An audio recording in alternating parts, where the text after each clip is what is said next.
It is Thursday morning, 10 a.m. in the heartland of America.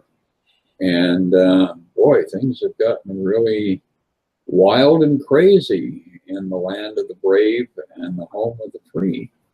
So we're going to address some of those ideas this morning about who's guilty of what, who is being caught in acts of treason, and should we cut off their heads or serve up their entrails for lunch? Who knows? How are you this morning, Barret? I'm doing good. I'm doing good. It reminds me of what some story like this where there was someone that they were trying to, string up, and they said, better yet, forgive them. So maybe that's the direction we're going to take here today, to see that there's a way to see all this with light and joy. A lot of times when things seem the most tragic or upsetting on the screen of our lives and the world outside of us is really when these ideas hit home the deepest. And so I know we're going to be going a lot into that today, and I look forward to our exploration. Yeah, we're looking at the Manual for Teachers, and Section 10 gives us some imagery around the idea of being able to relinquish judgment. And it starts off with judgment, like the other devices by which the world of illusions is maintained, is totally misunderstood by the world. It is actually confused with wisdom and substitutes for truth. I especially like that. It is a substitute for truth. There is no truth in judgment. As the world uses the term, an individual is capable of good and bad judgment, and his education aims at strengthening the former and minimizing the latter. There is, however, considerable confusion about what these categories mean. What is good judgment to one is bad judgment to another. Further, even the same person classifies the same action as showing good judgment at one time and bad judgment at another. And that really is, the crux of the situation.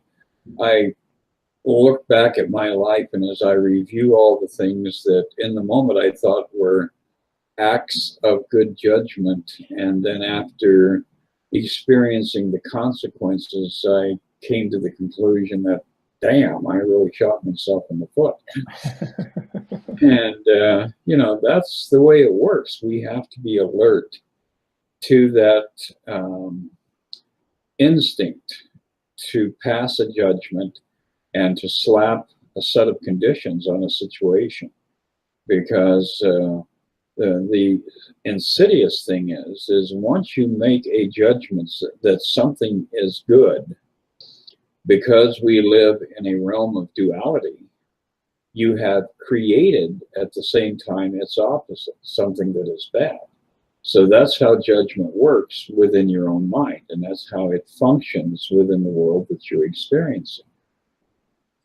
Exactly. And really what we're starting to see is that we don't want to be in that role of judgment, that as we know, our judgments that we're so certain are the best in the moment, like you said, with some hindsight, a little bit more wisdom, we say, oh, that was not a good call.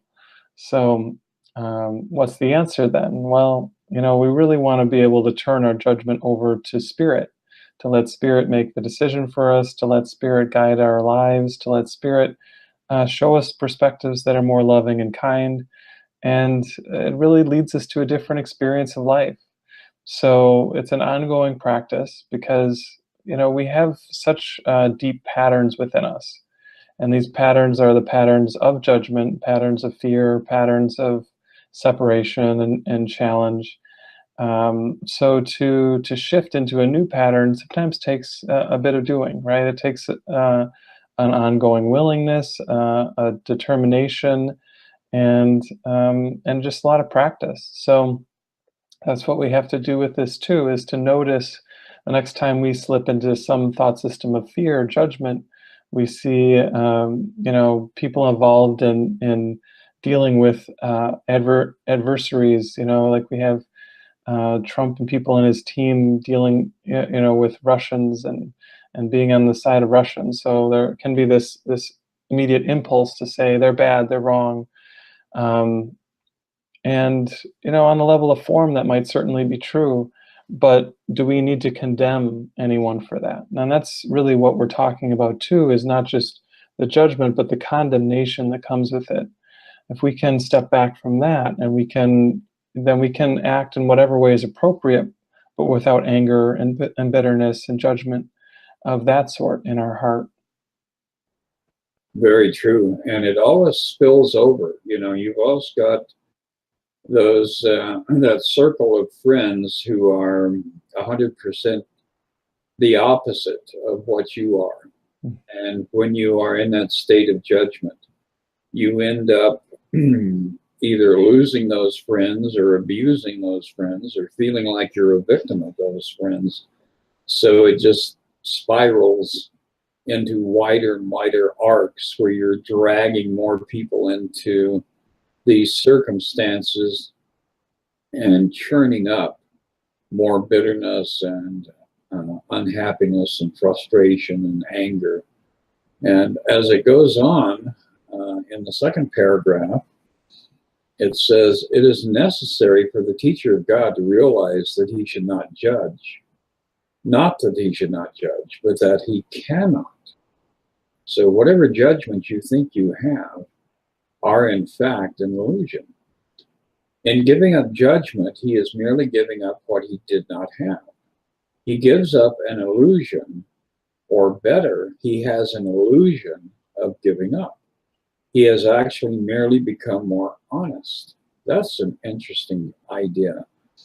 Being honest to yourself, honest with yourself, and honest with the world around you. And that thrusts us into a whole different level of awareness, where suddenly we're no longer in the fray. We're no longer in that state of victimhood. And we have stepped to that higher plateau where we're merely the observer of what's going on without any kind of losing, our soul to the situation. It says, recognizing that judgment was also impossible for him, he no longer attempts it. This is no sacrifice. On the contrary, he puts himself in a position where judgment through him rather than by him can occur. And this judgment is neither good nor bad. It is the only judgment there is, and it is the only one. God's Son is guiltless, and sin does not exist. So that's how we escape the trap. That's how we get out of that making someone a victim, and as a side effect of that, becoming a victim ourselves. Yeah, and I think this concept is so key, but it leads to a lot of questions. A lot of times people will say, if we have to forgive everyone and love everyone, and everyone is perfectly innocent, well, what about people like Hitler? Is Hitler innocent? And the answer is the truth of what Hitler is innocent, right? The truth of what all of us are is that pure love, that pure light, that essence that is beyond all form and beyond all time. And the question then is how do we make sense of this, right? Because the world seems to show us all of these acts of unkindness and violence and, hatred and a lot of really kind of dark things. And the way that we really get this is that we start to tap into the idea that this world is actually a dream. Now, we can have a nightmare in bed at night when we have a dream, but when we wake up from that dream, we don't judge ourselves for what happened in the dream, right? Because we know that nothing really happened. And similarly, we can start to shift into that perspective around even really horrible things like war, even acts of treason or whatever is unfolding on the political level. Whatever it is that really is pushing our button, as we start to get that it's actually not real, it's a lot easier for us to find a place of kindness and a place of compassion and connection with it. So this is one of these key ideas in the course that people usually struggle with initially, right? Most people don't like to think of this world as a dream, because what does it mean? Well, it means that this body that I think I am is not the truth either. So we're letting go of our identification with the body. And this is really a big part of the process, where we shift from our idea that we are a body to the idea that we are love. You are love. All of us are love together.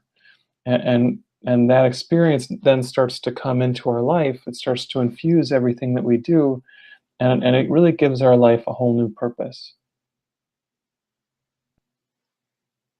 Yeah, it absolutely does. And, it gives us a new sense of identity in that it is inclusive, because once we begin to recognize this common theme of love and how we are all expressions of that love, all of a sudden, a whole new world begins to emerge, a whole new understanding of life and what life's meanings are.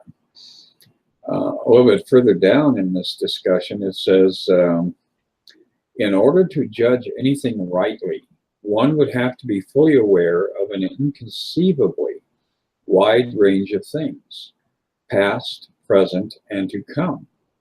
One would have to recognize in advance all the effects of his judgments on everyone and everything involved in them in any way. And one would have to be certain there is no distortion in his perception, so that his judgment would be wholly fair to everyone on whom it rests now and in the future. Who is in a position to do this? Who, except in grandiose fantasies, would claim this for himself? And I think it's kind of fun to look at how this part of this text, or this, lesson, really is so applicable everywhere around you. As soon as you begin to look around, you had mentioned Trump, and Trump is the guy who loves to slam out a judgment. He's doing it on Twitter like 25 times a day. And when we are able to step back and stop our judgment of him in his judgment, then we're actually allowing the process to unfold within us that will redeem him. And that, I think, is the most significant part of it. Every time we pass a judgment, we push somebody out of the back door of heaven. And so we have to get to that space where we realize that our judgments are irrelevant, illogical, unnecessary, and ultimately only hurting us. And then to begin to move beyond that, where we arrive at a place where every time we encounter psychobabble from the world around us, we're able to step above it. We don't judge it. We merely release it and know that it's not real, it's not true, it never happened, and that love is going to ultimately erase this entire little video that we have created about what we believe the world to be. Yeah, that is perfect, and it's really beautiful when you use that image of pushing someone out of the back door of heaven. I got this picture of us tumbling out of the door right alongside them, because as they fall, we fall. As we see our brother to be, so we believe ourselves to be.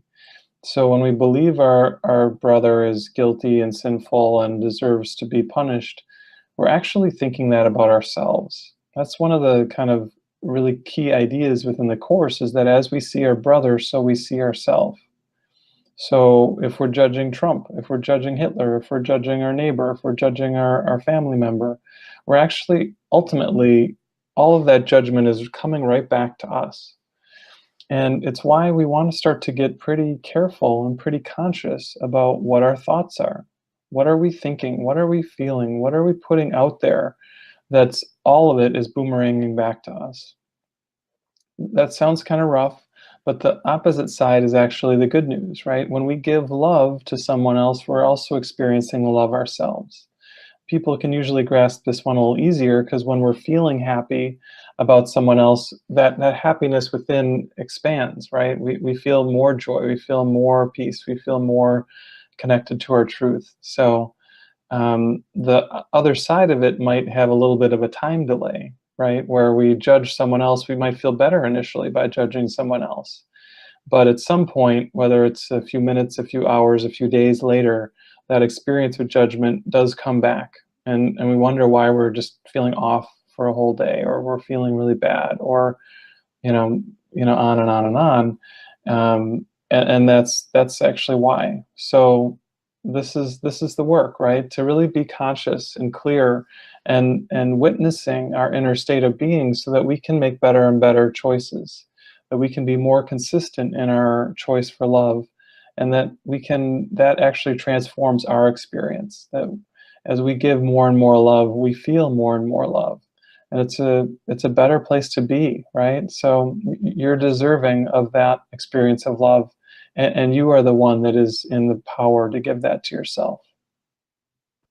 Yeah, that's the beauty of it, is that, you do have control over these conditions in life. It is not something where you're out of control and incapable of making the change. And I think that's especially true with the Course in Miracles students, because just the fact that you have arrived at that point in your life where you have had contact with the Course, where you begin to open up to these new ideas, that is the pathway to self-release. And by self-release, I mean that tiny self, the little baby self that, Chris or Barret or Donald Trump or whatever, all of our little frail identities that we're holding up to the sun, expecting to be able to stand in the shade, and the sun just burns them away. And that's the way it works, is we begin to take control by releasing our need to control. And that kind of paradox is rife throughout A Course in Miracles. That's the way life works, is all of this is fabricated to keep us in the trap. And being in the trap, you unconsciously fall into this ongoing set of conditions where you're throwing yourself, like you said, Barret, out the back door of heaven. So we really have to get to the point where we are arriving at a place of the recognition that everything we thought was real is like a puff of smoke. It's dissolving around us, even as we sit here and have this dialogue. Yeah. Somehow what jumps to mind is the movie from way back with Danny DeVito in it, Throw Mama from the Train. I don't remember much about it, other than that he was going to throw his mama from the train. And again, this idea that whenever we have something like that happening, that we're always throwing ourselves from the train, right? That there really is no difference. And I just really want to underline that idea as we go through this workbook section, or this manual for teachers section today, because it is the path to letting go of judgment. It's how we step out of this pattern that seems so deeply entrenched, but is a dysfunctional way of being. We don't really want to keep judging. And I love that this section of it that you just read. How could we judge, right? How could we judge when there's so much to consider? There are so many variables that we have even no idea consciously about them. And how could we really know what is in the highest good for everyone? Well, the good news is we don't need to try to figure it all out, right? Because Spirit is always telling us. Spirit is guiding us, nudging us, encouraging us forward. And everyone's experience of that's going to be different too. Sometimes when we talk about things like this, someone will say, well, I try to ask Holy Spirit for help and I just don't hear anything. I don't get anything. I don't hear responses. I don't know what to do. Well, all you need to do is just do your best, right? The path ahead of you that you think is the best, that you think is going to work out the best, you have to follow that, and maybe you'll get a nudge at some point. Maybe you'll get a hunch. Maybe you'll start to feel that guidance more solidly in your life as you keep practicing these ideas and as you keep stepping into the practice of the Course. So just know that wherever you are in your journey, whatever your experience is, it's okay. It's okay. And asking for help, whether you consciously feel that you get that help or not, that you are heard, and your asking for love is actually responded to, even if you don't always feel it right away in that minute. Stick with it, because at some point all that love is going to break through the barriers that are within you, and you're just going to know that it's always been there.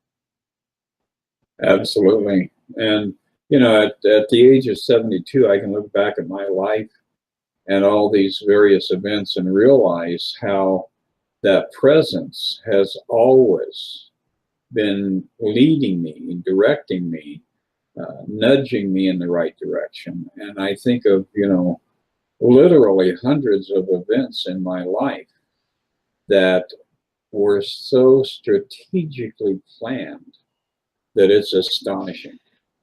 And that is true of everyone.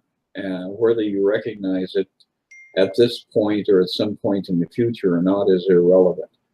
But there are no accidents here. Nothing that is happening is out of control. Your ego is going to, because of its incapacity to grasp the bigger picture, is going to have a lot of wailing and breastfeeding around these ideas. But the truth is, the dream that we created is being conditioned by the higher self, the Christ within us. And the more oblivious we are to that, the more the aha experience is going to arrive in ways that shock and surprise us. So it's really kind of amazing when you start to review your life and just give even a momentary contemplation to the idea of, what if I had never met this person? Or what if I had never turned the corner on that day at that time and, had the experience that I had going down a different street? So it really is a very profound process that's going on. And most of us spend 99% of the time oblivious to all of these strategies that are being created by the Holy Spirit in order to bring us back home. And, that's really exciting. That's really dynamic. Yeah, I had this experience once. I was doing some sort of meditation or inner journey, and this very clear image came up for me at a certain point. And the image was like I was going through something hard. And there was this metaphor of like, well, running a marathon can be hard too. And in this vision I saw myself running this marathon.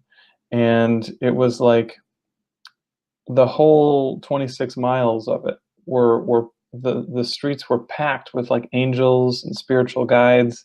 Like everyone, they were cheering me on the whole way. And what I really got so deeply in that image was that there's so much more support, so much more help on this path than we consciously are aware of. There's a line in the Course, something like, you could not feel fear if you knew who walked with you. That if we knew who walked with us on this journey, we couldn't ever be afraid, or couldn't ever be worried about completing the path. It's a lock, right? We can't miss. Yep, it is astonishing. And contemplating these ideas really reinforces your sense of security, your sense of being at peace with the world. You have a deeper level of this idea of well-being that envelops you. And that in itself is worth all the effort that you put into A Course in Miracles, to studying it. going down to the next paragraph here, it says, it is not difficult to relinquish judgment, but it is difficult indeed to try to keep it. The teacher of God lays it down happily the instant he recognizes its cost. All of the ugliness he sees about him is its outcome. All of the pain he looks upon is its result. All of the loneliness and sense of loss, of passing time and growing hopelessness, of sickening despair and fear of death, all these have come of it. So really, that inclination, again, that prize that we all cling to, of being able to judge ourselves and those around us, yeah, that's like holding onto a hot coal. And once you recognize it, it's like in the movie Young Frankenstein, one of my favorite scenes is when the monster is in this little cabin in the woods, and the hermit in that cabin welcomes him. You know, the hermit's blind, and he assumes that because the monster isn't speaking intelligibly, that the monster is mute, and sets him down, pours him a cup of porridge, and that goes all over him. And then, you know, gives him a cup of beer, and that doesn't work out. And finally, at the end, pulls out a cigar and ends up lighting the monster's finger on fire, trying to ignite the cigar. And it is absolutely hysterical. And how often is that little scene from that movie an example of the circumstances of our lives? So, yeah, once we recognize that that is the ember that will burst into a roaring fire, then we're more than happy to let go of it. Yeah, yeah, that was a great scene. That whole movie is really great. I also love the part where every time they say Frau Blucher's name, the horses neigh in the background. Neigh! Yeah, that's peppered throughout the movie. And, you know, Marty Feldman was, he really contributed so much with his presence to very, you know, a great number of very humorous movies, but he was brilliant in that particular movie. Yeah, and just to kind of tie that back into what we're talking about, I mean, that movie is absurd in so many ways. And what happens as we really start applying these principles in our life is we start to see this world as absurd too. All of the things that seem so tragic and heavy and really heartbreaking, we start to actually be able to gently laugh at and say, you know, only an insane mind could have cooked all this up. And I don't have to buy into it. When we look at things from that perspective, all of a sudden they become a whole lot more gentle.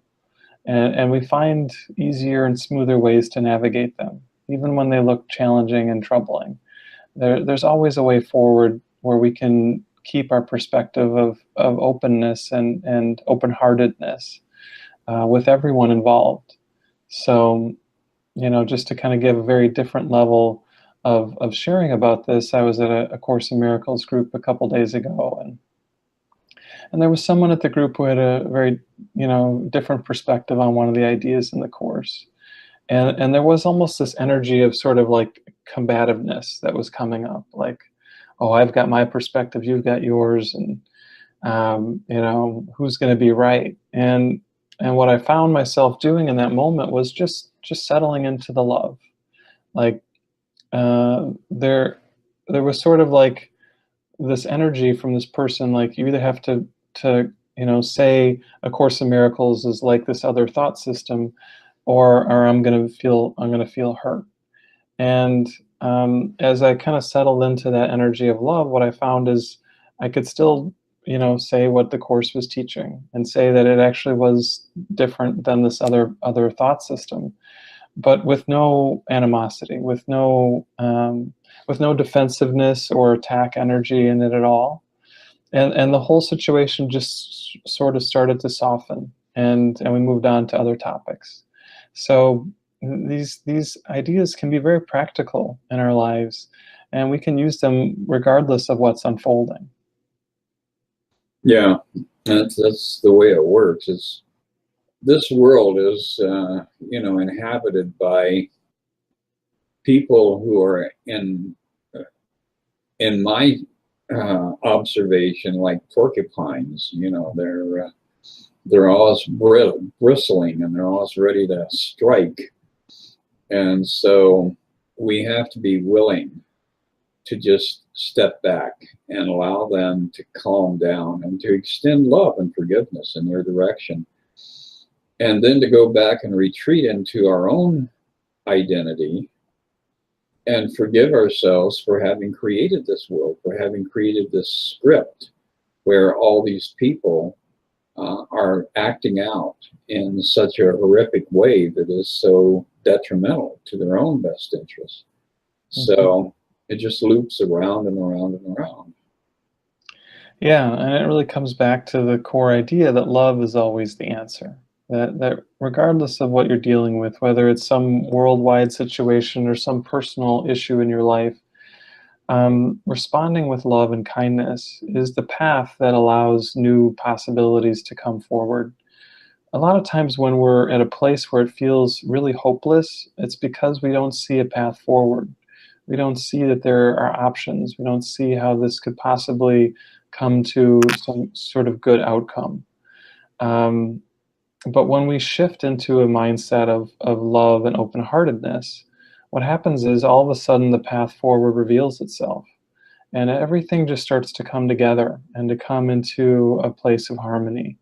So what I encourage you to do, again, whenever you find yourself in any sort of lack of peace, is just to ask for this inner help and to remember that the path of judgment is like petting the porcupine, right? And that what we want to do instead is just maybe sing it as a sweet song, let its bristles come down. And then maybe you can hang out with the porcupine and have a nice cup of coffee or something. I don't know. Yes, and more pointedly, not get stuck. And that is the fate of this world, is getting stuck. Well, Barret, you've got something coming up in a couple of days here. You want to share this next adventure that you and Jason are putting together? Yeah. I'm co-leading with my friend Jason Gremley a camping retreat here in the Chicago area. It's at a place called Illinois Beach State Park, about an hour or so north of Chicago. And it's a weekend healing retreat. So it is a camping retreat, so bring all your camping gear. But we're going to be having some fun while we do some healing work, while we let go of some of the ego stuff and practice getting in touch with our inner child and a sense of playfulness and lightheartedness. So that's here coming up Friday to Sunday. That's July 27th through the 29th. And then also to plug a few other things, Charlie and I are doing our next Good News on August 14th. No, I'm sorry, that's August 11th. That's the second Saturday of August.